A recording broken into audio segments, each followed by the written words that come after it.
चलिए स्टार्ट करते हैं। तो कल हम लोगों ने, कल नहीं परसों वाली क्लास में हम लोगों ने पढ़ा था आपका जो है थिन स्फेरिकल शेल। ठीक है, थिन स्फेरिकल शेल पढ़ा था। मैंने आपको बताया था कि क्या है थिन स्फेरिकल शेल। हम लोग जो है एक शेल ले लेंगे, एक स्फेयर ले लेंगे, खोखला स्फेयर ले लेंगे। ठीक है, और इस स्फेयर के पूरे सरफेस में चार्ज डाल देंगे। That will be called as thin spherical shell. ठीक, और ये थिन स्फेरिकल शेल का फिर हम लोगों ने जो है इलेक्ट्रिक फील्ड का एक्सप्रेशन डिराइव किया था। और हम लोगों ने ये देखा था कि भाई इलेक्ट्रिक फील्ड जो है वो वेरी कर रही थी कुछ इस तरीके से। ठीक, जिसमें 1/4 pi Q by are square बाहर की तरफ आया था, सिग्मा अपॉन एप्सिलॉन नॉट या फिर 1/4 pi Q by capital R square surface पे आ गया था और अंदर आ गया था जीरो। और ये अल्टीमेटली हमारे पास जाकर के कर्व बना था। ठीक है, चलो अब चर्चा आगे करते हैं, जरा ध्यान लगाना। ठीक है, क्योंकि चर्चा में बहुत सारे पॉइंट्स हैं जो कि ऑब्जेक्टिव क्वेश्चन में आएंगे और तुमको पता होने चाहिए। हर चीज लिखी नहीं जा सकती है, कई चीजें तुम्हारे दिमाग में रहनी चाहिए। ठीक, तो हमने क्या बताया था आपको, हमने कहा था कि भाई देखो ऐसा है कि ये तुम्हारे पास एक थिन स्फेरिकल शेल है। अब मैं यहाँ पे कुछ नाम लिखूंगा, इन नाम को अपने दिमाग में बिल्कुल स्टोर करना अच्छे तरीके से। ठीक है, इसने कहा ठीक है। थिन स्फेरिकल शेल, पहले तो मैं एक डायग्राम दे देता हूँ साथ, ताकि जो है जो बात मैं बोल रहा हूँ वो धीरे धीरे तुम्हारे दिमाग में फिट होती चली जाएगी। ये तुम्हारे पास एक थिन स्फेरिकल शेल है। ठीक है, तो एक डायग्राम पहले उठाते हैं, उस डायग्राम के बेसिस पे कुछ बात करते हैं ताकि क्लियर रहे मामला। तो उठाते हैं। ठीक, तो इसने कहा कि क्या है सर ये डायग्राम और इसमें आपको क्या उठाना है। तो इसने कहा कि इस पर्टिकुलर डायग्राम को हम देखें तो अब इसने बोला कि इस डायग्राम को ज़रा फोकस करते हैं। इस डायग्राम में आपको तीन चीज़ें आपको दिखाई दी जा रही हैं। ठीक है, क्या है ये तीन चीज़ें जो दिखा रहे हैं। पहला है मेटल स्फेयर। ठीक है, मेटल स्फेयर को ही मैं बोलूँगा सॉलिड, तुम्हारे पास conducting, solid conducting metal sphere. ठीक, इसके मैं बोलूँगा सॉलिड कंडक्टिंग मेटल स्फेयर या सॉलिड कंडक्टिंग स्फेयर। ठीक, इसने कहा कि ठीक है। फिर मैंने कहा कि मैं ये जो थिन वॉल्ड मेटल स्फेयर है इसको मैं बोलूँगा थिन तुम्हारे पास स्फेरिकल शेल। थिन तुम्हारे पास स्फेरिकल शेल। ठीक है, जिसके क्या नाम है R O minus R I में, ठीक है, वेरी स्मॉल डिफरेंस हो। बात समझना। ठीक है, क्योंकि कुछ वर्ड उठाऊंगा मैं यहाँ पे जिसमें आपको कंफ्यूजन होगा आगे आने वाले समय में, मैं इसको क्लियर कर रहा हूँ अभी। थिन स्फेरिकल शेल हुई को ही अपन थिन वॉल्ड मेटल स्फेयर बोलेंगे, जिसके R naught minus R I में बहुत ही स्मॉल डिफरेंस होगा। इसका मतलब यहाँ पे जब भी एनालिसिस होगी तो वो तुम्हारे पास मीन रेडियस को लेकर के एनालिसिस होगी। इसने कहा ठीक है सर, बात समझ आती है। इसके बाद एक और शख्स बैठा हुआ है, इसका नाम है thin walled non metal square. ठीक है सर, ये कौन है सर? इनका नाम है जो है हॉलो, इनका नाम है हॉलो नॉन कंडक्टिंग, इनका नाम है हॉलो नॉन कंडक्टिंग स्फेयर। और क्या नाम है इनका सर? इनका नाम है हॉलो नॉन मेटल, इन्हीं को हॉलो तुम्हारे पास नॉन मेटल भी बोल देंगे। ठीक है, इसी को तुम्हारे पास हॉलो तुम्हारे पास इंसुलेटिंग स्फेयर बोल देंगे। हमने कहा कि ठीक सर, कोई दिक्कत नहीं है, सही है। ठीक, इसका मतलब ये हुआ कि जो मेटल स्फेयर है वही सॉलिड कंडक्टिंग मेटल स्फेयर है, वही सॉलिड मेटल स्फेयर है। जो थिन वॉल्ड मेटल स्फेयर है वही थिन स्फेरिकल शेल है। जो thin walled non metal sphere है यही तुम्हारे पास जो है हॉलो नॉन कंडक्टिंग स्फेयर है, इसी का नाम हॉलो नॉन मेटल है, इसी का नाम हॉलो इंसुलेटिंग स्फेयर है। इतनी बात समझ में आती है? ठीक, अब बात को समझिएगा, क्यों बता रहा हूं मैं इतनी बात आपको। अपन लोगों ने डिराइव किया था कि जो आउटसाइड ऑफ द शेल है उसमें जो फॉर्मूला आएगा वो आएगा 1/4 pi epsilon not Q upon तुम्हारे पास आर स्क्वायर, आर था radius of the Gaussian surface. मैंने आपको बताया था सरफेस, ठीक, सरफेस पे जो मैंने फॉर्मूला बताया था 1/4 pi epsilon not Q upon तुम्हारे पास कैपिटल आर स्क्वायर। और मैंने इनसाइड पे बताया था, इनसाइड पे मैंने फॉर्मूला बताया था E इक्वल्स टू 0। यही तीनों फॉर्मूले इसके लिए भी, इसके लिए भी और इसके लिए भी, तीनों के लिए यही फॉर्मूले होंगे। तो अगर कहीं डेरिवेशन में लिख करके आ गया सवाल में कि बेटा थिन स्पेरिकल शेल के लिए चाहिए, तो ही ये डेरिवेशन करना जो कुछ दिन पढ़ाया था।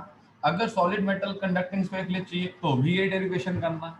अगर hollow non conducting sphere, hollow non metal, hollow insulating sphere बोले तो भी यही डेरिवेशन करना। मतलब नाम 6-7 हैं, डेरिवेशन एक सिंगल है बस। आई बात समझ में? अब मुद्दा ये सर, सबके चेहरे तो अलग अलग लग रहे हैं, तो क्या नाम है, सबका डेरिवेशन एक रहेगा? हाँ, जैसे जैसे मैंने आपको उसमें डेरिवेशन करवाया है बिल्कुल वैसे ही करना, ठीक। लेकिन मैं पहले वाले के लिए कुछ आपको बात बताऊंगा, ठीक, वो सही समय आने पे आपको मैं बात बताऊंगा। इतनी बात समझ आ गई? तो ध्यान रखना, एक ये नाम, ठीक, दूसरा नाम ये हो गया, ठीक, तीसरा नाम ये हो गया, चौथा नाम ये हो गया, पांचवा नाम ये हो गया, छठा नाम ये हो गया, सातवां नाम ये हो गया और आठवां नाम ये हो गया। इतने सारे नाम हैं, ठीक है। ये तुम्हारे पास बिल्कुल सॉलिड ठोस तुम्हारे पास स्फीयर है जो कि कंडक्टिंग है। ये तुम्हारे पास बिल्कुल पतली चूड़ी जैसा तुम्हारे पास स्फीयर है, इतनी पतली दीवार है उसकी, ठीक है। और ये तुम्हारे पास जो है नॉन मेटल स्फीयर है जिसकी बहुत पतली दीवार है। तो इतने सारे नाम तुमको यहाँ पे देखने को मिलता है, ठीक है। सभी लोग को बात समझ आई? अभी धीरे धीरे क्लियर होगा मैं इसमें एग्जैक्टली क्या बताने वाला हूँ, ठीक। चलो, अब एक और शख्स बचा। अब आपके मन में आएगा एक तो छूट गया सर इसके अंदर, कौन सा छूट गया? आप कहोगे इसके अंदर हम बताते हैं कौन सा छूट गया। इसके अंदर छूट गया है uniformly, uniformly charged, uniformly charged insulating sphere, uniformly charged insulating sphere, या फिर तुम्हारे पास नॉन, तुम्हारे पास conducting sphere, uniformly charged insulating sphere या फिर तुम्हारे पास नॉन कंडक्टिंग स्फीयर, ठीक है। अब मेरी बात को जरा ध्यान से सुनना। हमने जब लेक्चर स्टार्ट किया था क्लास 12 का, तो पहले या दूसरे लेक्चर पे आपको एक बात बहुत क्लियर समझाई थी कि अगर हम लोग कंडक्टर को चार्ज देंगे, ठीक है, इफ वी प्रोवाइड, हमने बताया था if we provide charge to conductor, अगर हम लोग कंडक्टर को चार्ज देते हैं, if we provide charge to conductor, it will come, it will come to surface, ठीक है। वो अंदर नहीं रुकेगा, वो तुम्हारे पास सरफेस पे आ जाएगा, ठीक। और हमने आपको बताया था कि इफ वी प्रोवाइड, ठीक, charge to, charge to insulator, अगर हम एक इंसुलेटर को चार्ज देंगे तो charge will stay there, charge will stay there, charge वहीं चुपचाप जाकर के बैठ जाएगा। बात समझिएगा। अगर आप कंडक्टर को चार्ज देते हो तो कंडक्टर का जो चार्ज होगा वो तुम्हारे पास कंडक्टर के चेहरे पे आ जाएगा, वो तुम्हारे पास कंडक्टर के चेहरे पे आ जाएगा। लेकिन अगर आप चार्ज इंसुलेटर को देते हो तो वो चार्ज पूरे अंदर क्या नाम है स्फीयर में फैल जाएगा। बात समझिएगा। इंसुलेटर पे जो चार्ज होगा वो तुम्हारे पास चेहरे पे नहीं, वो पूरी बॉडी पे होगा, ठीक है ना। अगर वो सॉलिड स्फीयर है, अब आप कहोगे कि एक मिनट, सॉलिड स्फीयर है ना, मान लो कि अगर ये वाला केस होता तो, ये वाले केस में तो फिर भाई अब सिंपल सी बात है यार, जब तुम अंदर खोखला रखे हो, जब अंदर कुछ है ही नहीं तो चार्ज का हवा में थोड़ी ना डाल देंगे।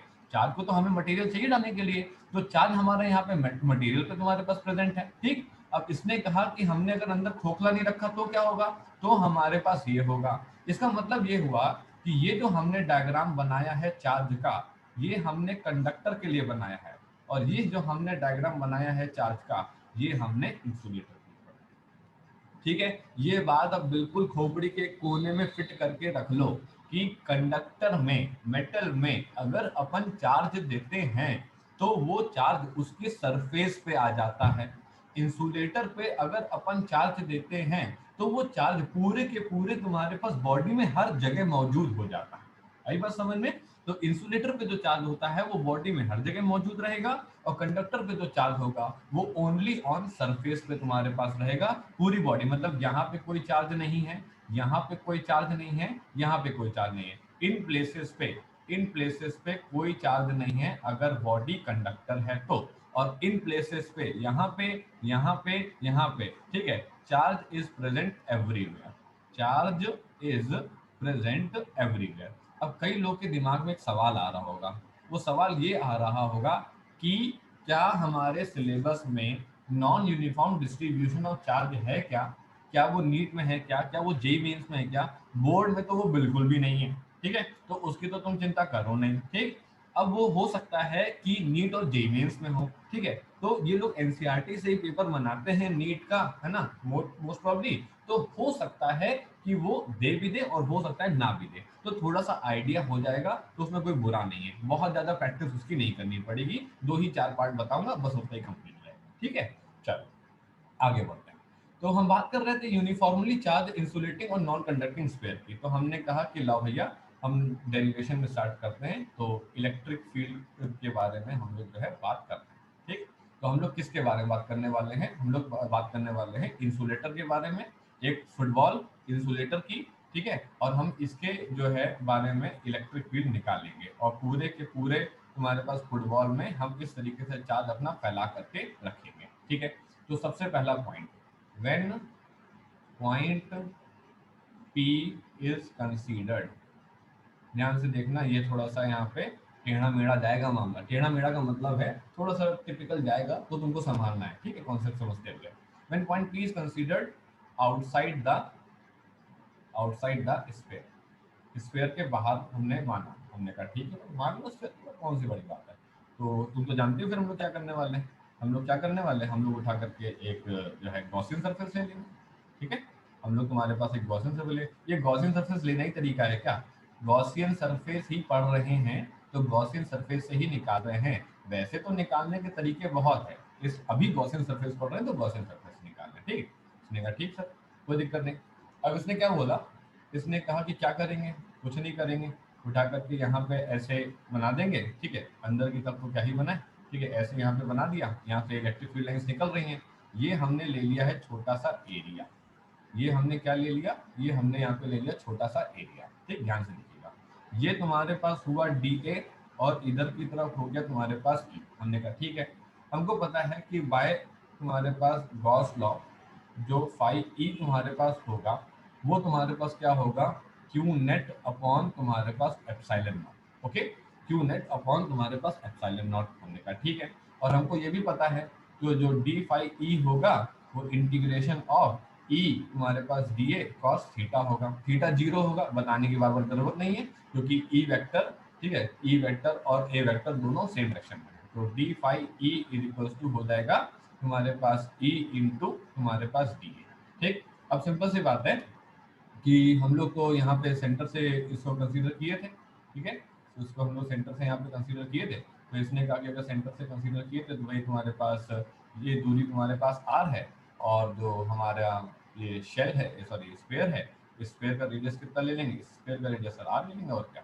ठीक है, तो हमने इसका रेडियस r ले लिया, ठीक है। तो r जो है, जैसा कि हमने आपको पिछली बार बताया था कि वो रेडियस ऑफ तुम्हारे पास गॉसियन सरफेस है, और कैपिटल R क्या है, ये तुम्हारे पास जो है रेडियस ऑफ तुम्हारे पास स्फीयर, ठीक है, समझना जरा। अब इसने कहा कि ठीक सर, E इंटू तुम्हारे पास जो है 4πr², यहाँ तक की कहानी तो पता है सर, कोई नई बात नहीं है, बात तो सही है। हम लोगों ने लैम्डा पढ़ा, बात सही, सिग्मा पढ़ा, बात सही, अब एक और पढ़ा, इसका नाम होता है वॉल्यूम चार्ज डेंसिटी, ठीक है। अब इसको एक्सप्लेन करने के लिए बहुत ज़्यादा मशक्कत करने की मुझे कोई ज़रूरत नहीं है, आपको पता है लैम्डा क्या होता है, चार्ज पर यूनिट लेंथ, ठीक है, सिग्मा क्या होता है, चार्ज पर यूनिट एरिया, ठीक, रो क्या होगा, charge per unit volume.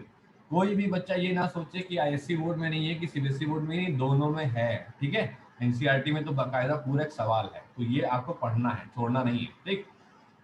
Sigma is equal to Q upon V, इसका मतलब है कि मान लो कि किसी भी फुटबॉल में 2000 कूलम का चार्ज है, और उस फुटबॉल का जो क्या नाम है वॉल्यूम है वो 20 सेंटीमीटर क्यूब है, ठीक है।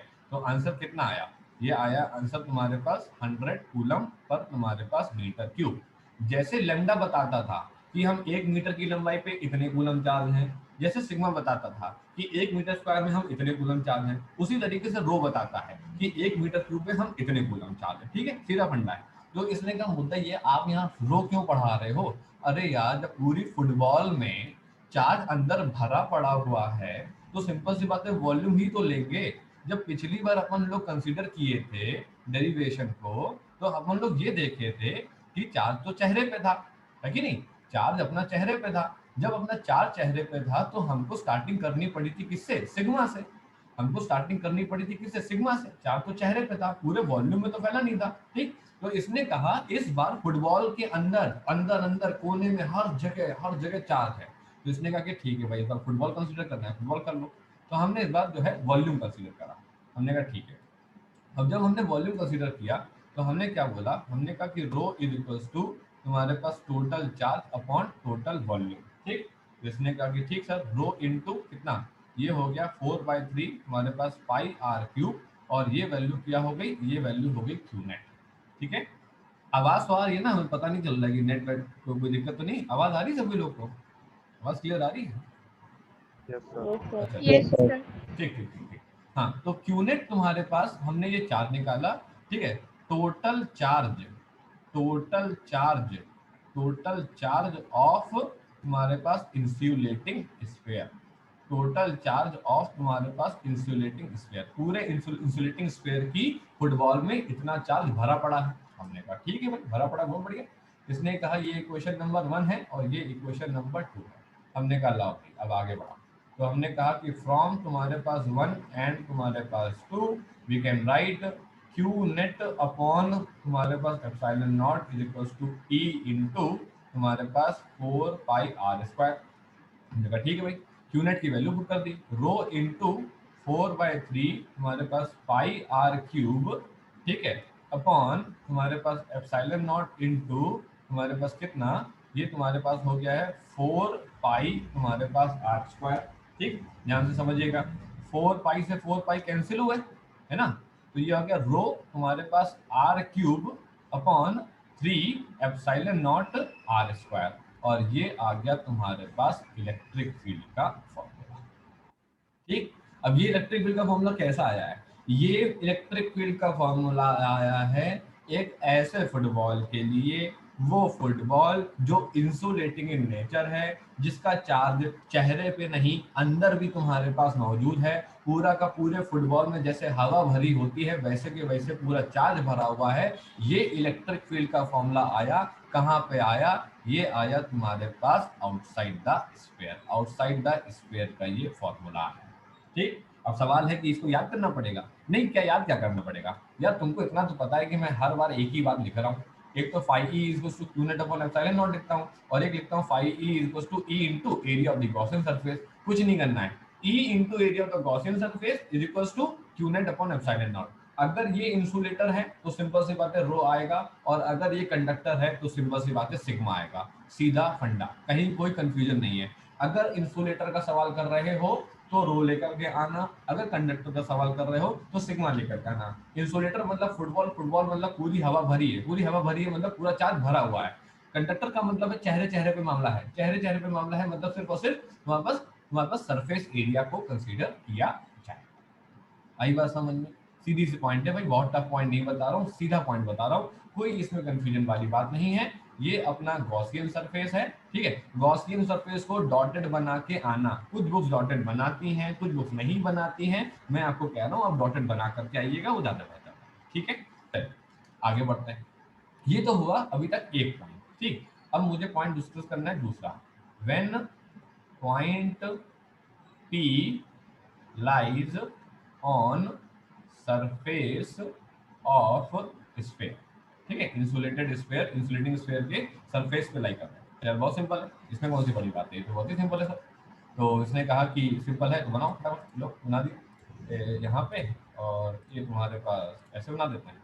ठीक, ये तुम्हारे पास जैसे छोटा कर लो, ऐसे छोटा कर लो। ठीक, और ये तुम्हारे पास उधर से भी थोड़ा छोटा कर लो। ये इधर अलग अलग कलर का इसलिए दिखाया है ताकि तुमको ये पता रहे कि जो ये वाला है ये तुम्हारे पास गॉसियन सरफेस है, ठीक है, और ये जो तुम्हारे पास है ये तुम्हारे पास स्फेयर है, ठीक है।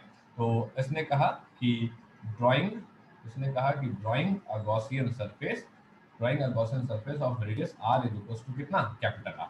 Radius R is equal to कितना बेटा, कैपिटल आर। इसने कहा ठीक सर, आ जाओ भैया मैदान पे आ जाओ। इसने कहा आ रहे हैं, अभी आ रहे हैं। तो ये हो गया तुम्हारे पास यहाँ पे चार चार चार चार, ठीक, ये चार तुम्हारे पास यहाँ पे मौजूद है। अब हमको पता है कि five E is equal to कितना, ई इंटू फोर पाई तुम्हारे पास आर स्क्वायर, बट आर तो यहाँ पे कैपिटल आर है। इसमें कहा हाँ ठीक है, तो phi E is equal to कितना, ई इंटू फोर पाई तुम्हारे पास कैपिटल आर स्क्वायर, ठीक। और हमको पता है कि five E is equal to कितना, क्यू नेट अपॉन तुम्हारे पास एप्सिलॉन नॉट। तो इसने कहा ठीक है, ये क्वेश्चन नंबर 1 और ये क्वेश्चन नंबर तुम्हारे पास, ठीक। अब इसमें तो कुछ नई बात तो बतानी नहीं है, सिंपल से बात है, 1 और 2 को मैं इक्वेट करने वाला हूँ। तो फ्रॉम तुम्हारे पास 1 एंड 2 क्या मिलेगा अपने को, E into four by capital R square, ठीक, is equal to Q net upon तुम्हारे पास एप्सिलॉन नॉट। क्यू नेट पे लिखेंगे rho into four by three pi तुम्हारे पास R cube upon epsilon not, ठीक। तो हमने कहा ठीक है, लेकर के आओ। तो लेकर के आए ई इंटू फोर पाई तुम्हारे पास R cube upon three epsilon naught four pi R square. Four pi से four pi cancel, R square से ये कैंसिल, तो rho into capital R upon three epsilon not. Okay, तो ये फॉर्मूला आ गया क्या, E is equals to rho into capital R upon three epsilon naught. ये फॉर्मूला आ गया हमारे पास कहाँ पे, सरफेस। सरफेस पे इलेक्ट्रिक फील्ड का फॉर्मूला ये बनेगा। हमने कहा ठीक सर, हमें कोई दिक्कत नहीं, बहुत बढ़िया है, ठीक। अब आया तीसरा, कितने लोग को लगता है कि electric field inside the insulator zero होगी? बताओ भैया, जीरो होगी कि नहीं होगी, बताओ अपने अपने हिसाब से बताओ, क्या लगता है। पिछली बार जब अपन लोगों ने पढ़ा था, यहाँ पे, तो हमने ये प्रूव कर दिया था कि इलेक्ट्रिक फील्ड जो है जब वो इनसाइड द शेल के किसी पॉइंट में आती है, इलेक्ट्रिक फील्ड जो है जब वो इनसाइड द शेल के किसी पॉइंट में आती है तो इलेक्ट्रिक फील्ड जीरो हो जाती है। अब तुमको क्या लगता है, क्या तुमको लगता है कि इंसुलेटर पे इलेक्ट्रिक फील्ड अंदर जीरो होगी? और अगर अंदर जीरो नहीं होगी तो फिर क्या होगा, है? चलो देखते हैं, आया है कोई आंसर? नहीं होगा क्योंकि चार्ज है, नहीं होगा क्योंकि चार्ज है। अच्छा, नहीं होगा, आंसर तो बिल्कुल सही दिया है। चलो देखते हैं क्या होगा, फिर नहीं होगा तो फिर क्या होगा। When point P when point P lies inside the sphere, इस द पॉइंट P को जो है अपन लोग स्फीयर के अंदर लेके गए, ठीक है, पॉइंट P को स्फीयर के अंदर लेके गए। चलो समझते हैं। इसने कहा कि चलो पॉइंट P को अंदर लेके गए, अब देखते हैं क्या होता है। इसने ये लिया, ठीक है, और फिर इसने क्या कहा कि ये तुम्हारे पास यहाँ पे, ठीक, ये तुम्हारे पास अंदर, तो इसको जो है यहाँ पे ये जो है हमने कहा कि ये तुम्हारे पास चार्ज चार्ज चार्ज चार्ज, ठीक, चार्ज चार्ज, ये पूरा का पूरा हमने चार्ज यहाँ पे भर के रखा हुआ है। हमने कहा ठीक, कोई दिक्कत नहीं। ये कौन है भाई साहब, ये है तुम्हारे जो है स्फेयर, ठीक है, ये स्फेयर है, ठीक है। और ये कौन है, सिंपल सी बात है, कौन होंगे, ये तो गॉसियन सरफेस होंगे क्योंकि अंदर का मामला है, ठीक। तो इसने कहा कि ये कौन है, ये है तुम्हारे पास गॉसियन तुम्हारे पास सरफेस, ठीक। इसने कहा ठीक है, अब क्या करोगे सर? अब देखो भैया ऐसा है कि five E is equals to, ये तुम्हारे पास क्या हुआ, ये हुआ रेडियस आर, ठीक है, और ये तुम्हारे पास क्या हुआ, ये हुआ रेडियस कैपिटल आर। बात समझ रहे हो? गॉसियन सरफेस का रेडियस तो स्मॉल आर है, ऑब्जेक्ट बार आर रहेगा, और कैपिटल आर जो है वो स्फीयर का रेडियस है। तो क्या करें, मैं कुछ ना करो, कुछ ना करो, ई इंटू फोर पाई तुम्हारे पास R square, and this time R is less than R. हमने कहा हाँ ठीक है। इसने कहा कि फाइव ई इज तुम्हारे पास Q net upon epsilon not, ठीक है। क्यू नेट कौन है, क्यू नेट, क्यू नेट है net charge, net charge enclosed by, net charge enclosed by Gaussian surface of तुम्हारे पास रेडियस स्मॉल आर। मेरी बात ध्यान से सुनना, जब अपन लोग थिन स्फेरिकल जब अपन लोग थिन स्फेरिकल शेल का डेरिवेशन किए थे, है ना, सुनना समझना क्योंकि तभी समझ में आएगा कि मैं बता क्या रहा हूँ। तो हम लोग ने ये पाया था कि जब सर हमारा गॉसियन सरफेस अंदर घुस गया था, तो there was no charge inside Gaussian surface. Gaussian surface के अंदर कोई चार्ज नहीं पकड़ा गया था सर, है ना। गॉसियन सरफेस के अंदर कोई चार्ज नहीं पकड़ा गया था। ठीक, इसने कहा ठीक है, तो इसीलिए इसीलिए क्यूनेट को 0 लिखना पड़ा था। हमने कहा हाँ ठीक है, लेकिन इस बार ये स्थिति नहीं होगी। इस बार ये स्थिति नहीं होगी क्योंकि यहाँ पे क्यूनेट जो है वो तुम्हारे पास 0 नहीं है। उसने कहा निकाल लो कि कैसे। उसने कहा बहुत सिंपल है, देखो Q अगर चार्ज डिस्ट्रीब्यूटेड है 4/3 पाई आर क्यूब वॉल्यूम पे, तो इसका मतलब है कि Q चार्ज तुम्हारे पास डिस्ट्रीब्यूटेड है 4/3 स्मॉल आर क्यूब में, है ना। भाई सिंपल सी बात है, 100 कूलम चार्ज अगर तुम्हारे पास पूरे वॉल्यूम में है तो क्या 2 मीटर क्यूब के वॉल्यूम में नहीं निकाल लेंगे, बहुत आराम से निकाल लेंगे। तो small Q is equal to Q into 4/3 pi तुम्हारे पास स्मॉल आर क्यूब अपॉन 4/3 तुम्हारे पास पाई कितना कैपिटल आर क्यूब। हमने कहा हाँ ठीक है, कोई दिक्कत नहीं। तो इसने क्या बोला, इसने कहा कि 4/3 पाई कैंसिल हो गया, तो क्यू इंटू तुम्हारे पास आर क्यूब अपॉन तुम्हारे पास कैपिटल आर क्यूब। हमने कहा ठीक है। क्यू चार्ज कौन था, क्यू चार्ज वही वाला चार्ज था जो कि पूरे के पूरे पार्ट में डिस्ट्रीब्यूटेड था। ठीक है, हमने कहा ठीक है कोई दिक्कत नहीं। तो इसने कहा कि ये आ गया Q। अब इसने कहा कि फाई E की जगह मैं रखूंगा तुम्हारे पास Q अपॉन एप्सिलॉन नॉट, और ये होगा E इंटू 4 पाई तुम्हारे पास आर स्क्वायर के बराबर। मैंने कहा ठीक, हमें क्या दिक्कत है, कोई दिक्कत नहीं।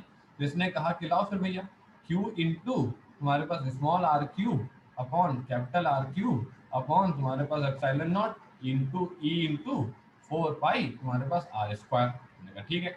सो ई का फॉर्मूला निकालने गए तो पता लगा Q into R cube upon तुम्हारे पास आर क्यूब एप्सिलॉन, और ये हो गया है 4 पाई तुम्हारे पास आर स्क्वायर। ठीक, कोई दिक्कत नहीं। अब जैसे ही इन्होंने यहाँ पे इसको पुट करा तो एक पर्टिकुलर फॉर्मूला हमारे पास निकल के आया, और ये निकल के आ गया 1/4 pi epsilon naught Q into R upon तुम्हारे पास आर क्यूब। ये निकल के आ गया हमारे पास फॉर्मूला। हमने कहा ठीक है, सही है, बढ़िया। तो इन्होंने कहा कि Q तो हम लोग कुछ जानते हैं, क्या जानते हैं Q को जानते हैं Q रो इंटू 4/3 तुम्हारे पास पाई आर क्यूब। अब रख देते हैं इसको। हमने जैसे इसको रखा तो 1/4 पाई एप्सिलॉन नॉट, ये हो गया है रो इंटू 4/3 पाई तुम्हारे पास आर क्यूब। ठीक है, और ये हो गया तुम्हारे पास आर क्यूब। हमने कहा ठीक, कोई दिक्कत नहीं। 4 पाई से 4 पाई कैंसिल हुआ, आर क्यूब से तुम्हारे पास आर क्यूब कैंसिल हुआ, और फाइनली अच्छा एक स्मॉल आर भी बचा था, स्मॉल आर यहाँ पे था। तो फाइनली तुम्हारे पास ये आया कितना, रो इंटू आर अपॉन तुम्हारे पास कितना 3 एप्सिलॉन नॉट। ये फॉर्मूला आ गया इनसाइड पे। इसका मतलब ई तुम्हारे पास inside the insulator is not equal to 0। ठीक है, इंसुलेटर के अंदर जो इलेक्ट्रिक फील्ड होता है वो तुम्हारे पास 0 नहीं होता है, और आपको इस बात को बहुत प्रॉपर तरीके से समझना होगा। आई बात सभी लोग को समझ में? किसी के मन में हल्का फुल्का कोई डाउट हो तो मुझे बताएं। मैंने अभी आपको बहुत इंपॉर्टेंट बात बताई है। मैंने आपको बताया है, कुछ लोगों के नाम बताए हैं। ठीक है, ये 8 लोगों के नाम बताए हैं जिनका डेरिवेशन बिल्कुल सेम होगा, जो कि एक में तुम्हारे पास कंडक्टर सॉलिड वाला और एक में कंडक्टर हॉलो वाला, और यहाँ पे नॉन कंडक्टर हॉलो वाला, नॉन कंडक्टर हॉलो वाला, कंडक्टर हॉलो वाला, कंडक्टर सॉलिड वाला, इन तीनों का डेरिवेशन बिल्कुल सेम होगा। ठीक है, और जो तुम्हारे पास कंडक्टर सॉरी इंसुलेटर सॉलिड वाला, उसका डेरिवेशन बिल्कुल अलग होगा। उसका डेरिवेशन मैंने करा है, 3 रिजल्ट निकाले हैं, rho R cube upon 3 epsilon not R square, और एक रिजल्ट ये निकाला rho into R upon 3 epsilon naught, और एक रिजल्ट ये निकाला that is rho into R that is 3 upon into 3 epsilon. ये हमने यहाँ पे रिजल्ट निकाला। सभी लोग को बात समझ आई। अब मैं जरा इस रिजल्ट के लिए एक ग्राफ बनाना चाहूंगा। ठीक है, इसने कहा ग्राफ कैसा बनाना है सर। Q को हम पहले ही हमारे पास 4/3 पाई आर क्यूब नहीं रख सकते? हाँ रख सकते हो, कोई दिक्कत नहीं, बिल्कुल रख सकते हो। आप आराम से जहां मन चाहे रखो, जहां मन चाहे ना रखो, बस इतना जरूर पता होना चाहिए कि अपन Q को लिखेंगे क्या। अपन Q को लिखेंगे rho into 4/3 pi are cube, ये ध्यान रखना। अपन Q को लिखेंगे, जब अपना कैपिटल Q होगा वो rho into 4/3 pi are cube होगा। चाहे तुम इसे लिखो और चाहे तुम उसे ना लिखो, ये बिल्कुल आपकी मर्जी है, इसमें कोई सामने वाला कंपल्शन नहीं करेगा, है ना। अब चूंकि कई सारी बुक में रो के फॉर्म में डेरिवेशंस है, इसलिए हमने रो के फॉर्म में उतार दिए, और कोई बात नहीं। ठीक, चलो अब मैं आपको यहाँ पे एक पहले ग्राफ पढ़ाता हूँ, ठीक है। ये ग्राफ इतना इंपॉर्टेंट है क्या? हाँ, ये ग्राफ तो बहुत इंपॉर्टेंट है। ठीक, अब जरा देखना है कैसा ग्राफ है ये। इसने कहा ये ग्राफ बिल्कुल वैसा ही है जैसा कि हम लोगों ने लास्ट क्लास में पढ़ा था। ये हमारे पास क्या है, ये हमारे पास जो है एक स्फीयर है, ठीक है। और ये कैसा स्फीयर है, अभी अभी तो पढ़ाया हमने, ये एक तुम्हारे पास इंसुलेटिंग स्फीयर है। ये तुम्हारे पास जो है पूरा का पूरा एक इंसुलेटिंग स्फीयर है, ठीक है। अब जरा देखते हैं, आगे की बात समझते हैं। इसने कहा कि जरा देखते हैं, सबसे पहले बात करते हैं इनसाइड पे। इनसाइड पे आर जो है वो लेस देन आर होता है, ठीक है। इनसाइड पे आर लेस देन आर होता है, उसका फॉर्मूला आता है E is equals to rho into R upon 3 epsilon naught. E is directly proportional to R, ठीक है। नेक्स्ट आता है तुम्हारे पास सरफेस पे, R इज इक्वल्स टू कितना, कैपिटल आर। E का फॉर्मूला किधर है भाई?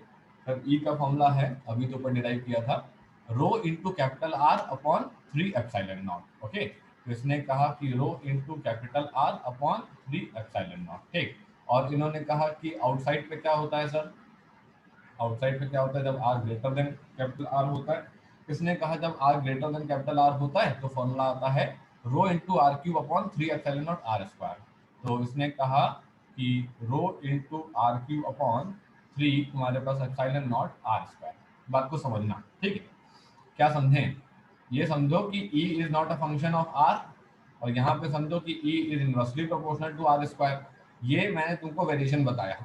E यहाँ पे डायरेक्टली प्रोपोर्शनल टू R, यहाँ पे E तो को मतलब ही नहीं है तुम्हारे पास क्या नाम है स्मॉल r से, ठीक है। और यहाँ पे E इनवर्सली प्रोपोर्शनल है। अब तुम कहोगे कि डेरिवेटिव ये कैसे बनेगा ग्राफ? यार देखो सिंपल है। अगर अपन ये कहें कि यार ये सरफेस है ना, ये सरफेस तो है, ये कहना क्या है इसमें? तो ये तुम्हारे पास सरफेस है, और ये हमने यहाँ पे इसको ऐसे बनाया, ठीक, यहाँ पे ऐसे बनाया। हमने कहा ठीक है सर। फिर हमने कहा कि ऐसा है कि ये जो पर्टिकुलर पार्ट है ये यहाँ पे ऐसे कनेक्ट होगा, ठीक, ये वाला पार्ट, और ये वाला पार्ट तुम्हारे पास ऐसे इधर की तरफ आ जाएगा, ठीक। इसने कहा ठीक है सर, सही है। इसने कहा ये वाला जोन कौन सा है, ये वाला जोन कौन सा है, ये वाला जोन है तुम्हारे पास आर लेस देन आर का। ये वाला जोन कौन सा है, आर ग्रेटर देन आर का। और ये कौन सा है, R is equals to R पे।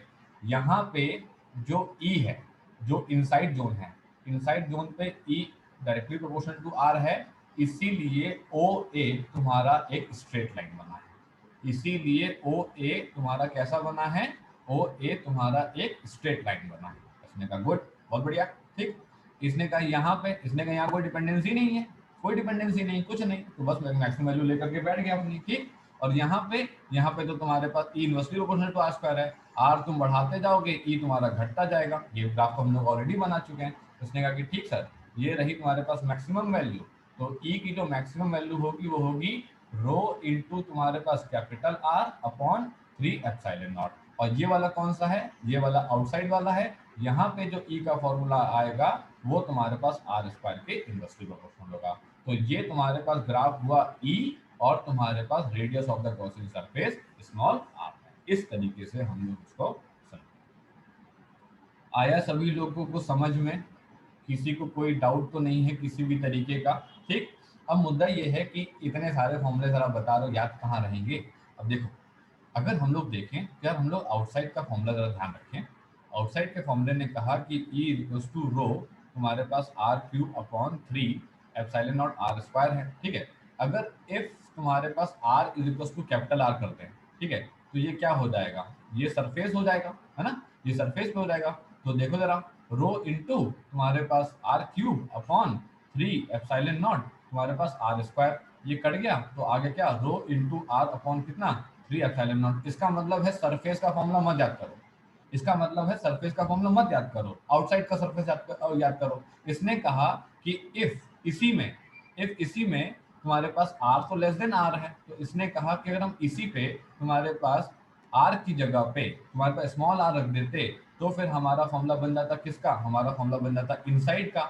इसका मतलब है कि इनसाइड का फॉर्मूला भी मत याद करो, सिर्फ और सिर्फ आउटसाइड का फॉर्मूला याद करो, उस आउटसाइड के फॉर्मूले में अगर सरफेस पे चाहिए हो तो स्मॉल आर की जगह कैपिटल आर कर लेना, और जो फॉर्मूला आएगा अगर उसके बाद तुमको इनसाइड के लिए चाहिए हो तो जो कैपिटल आर है उसकी जगह स्मॉल आर कर लेना, और तीनों फॉर्मूले अपने आप बन करके तुम्हारे सामने खड़े। आई बात समझ में सभी लोग को?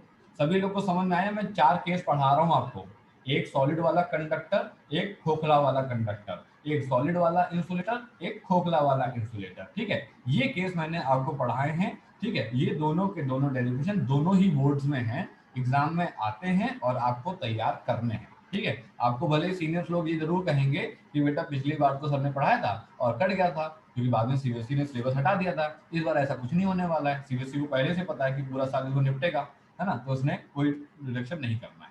ठीक, तो इसको आप पढ़िएगा, तैयार कर लीजिएगा पूरा का पूरा। आया सभी लोग को समझ में? किसी को कहीं कोई डाउट, किसी के मन में ये नहीं आया वो नहीं आया तो बताइए। अब मैं न्यूमेरिकल स्टार्ट कर रहा हूँ। अच्छा, न्यूमेरिकल पहले से प्रॉपर्टी बतानी है, न्यूमेरिकल प्रॉपर्टी मैं स्टार्ट कर रहा हूँ, उसको बताना। ठीक है, चलो। अब मेरे को दो बहुत इंपॉर्टेंट प्रॉपर्टी पढ़ानी है आपको पहले। ठीक है, देन ओनली हम आपको न्यूमेरिकल के बारे में समझा सकते हैं। ठीक है, कि कैसे हम लोग को करना है। चलिए स्टार्ट करते हैं हम लोग। तो सबसे पहले आता है तुम्हारे पास इसके अंदर इलेक्ट्रिक फील्ड्स एंड कंडक्टर, ये हेडिंग का नाम है, electric fields and conductor. Electric fields and conductor, तुमने कहा ठीक है सर, ये तुम्हारे पास इलेक्ट्रिक फील्ड और तुम्हारे पास कंडक्टर। पहली प्रॉपर्टी इसने क्या बोली? इसने कहा कि there is no electric field, there is no electric field inside the conductor, there is no electric field inside the conductor. आप कहोगे ये पता है मेरे को, पता है सर हम लोग को, तो पता है तो ठीक है, कोई बात नहीं, एक बार हम भी बता दे रहे हैं। कैसे समझेंगे इसको? उसने कहा कैसे समझना है, देखो, एक हमने ऐसे ही आर्बिट्रेरी कोई कंडक्टर ले लिया। कंडक्टर ले लिया, क्यों कंडक्टर ले लिया? तभी तो क्या नाम है, चार्ज मूव करेंगे ना। कंडक्टर नहीं लेंगे तो फिर चार्ज कैसे मूव कराएंगे? इसने कहा हमने कंडक्टर ले लिया, इसने कहा और बढ़िया किया। ठीक, अब कंडक्टर है, चार्ज तो होंगे ही होंगे, वो मूव भी करेंगे। इसने कहा ठीक है, मूव भी करेंगे मतलब बाहर चले जा रहे हैं, बाहर नहीं चले जा रहे, इसी कंडक्टर में एक जगह से दूसरी जगह पे है। ठीक, इसने कहा ठीक, कोई दिक्कत नहीं। हमने क्या किया, हमने एक external arrangement of electric field बनाया है। हमने एक external arrangement of the electric field बनाया। लेट सपोज ये भाई साहब थे, ये तुम्हारे पास कोई एक्सटर्नल पॉइंट चार्ज है। ठीक है, ये भाई साहब कौन है? ये कोई तुम्हारे पास एक्सटर्नल पॉइंट चार्ज है। इस एक्सटर्नल पॉइंट चार्ज ने अपनी तरफ से कोई इलेक्ट्रिक फील्ड बनाई, बढ़िया किया, कोई दिक्कत नहीं। तो क्या होगा सर? ऐसा है तो होगा ये कि तुम्हारे पास इलेक्ट्रॉन आए, इलेक्ट्रॉन थे, इलेक्ट्रॉन थे, इलेक्ट्रॉन थे, बहुत सारे इलेक्ट्रॉन थे। ठीक, इलेक्ट्रॉन ही क्यों दिखाते हो? अरे सिंपल सी बात है, अभी इलेक्ट्रॉन खिसकाएंगे तो प्रोटॉन दिखा देंगे, खत्म बात। ठीक, तो इसने कहा कि जो ये तुम्हारे पास एक्सटर्नल इलेक्ट्रिक फील्ड बनी हुई है, ठीक है, इस एक्सटर्नल इलेक्ट्रिक फील्ड की वजह से इन इलेक्ट्रॉन्स पे एक फोर्स लगना शुरू हुआ। तो अभी तक नहीं लग रहा था, नहीं, अभी तक कोई एक्सटर्नल इलेक्ट्रिक फील्ड थी नहीं ना कंडक्टर के अंदर, इलेक्ट्रॉन्स। अच्छा, टाइम कंप्लीट हो रहा है, फिर से रिज्वाइन कर लीजिए, टाइम कंप्लीट हो रहा है, फिर से रिज्वाइन कर लीजिए।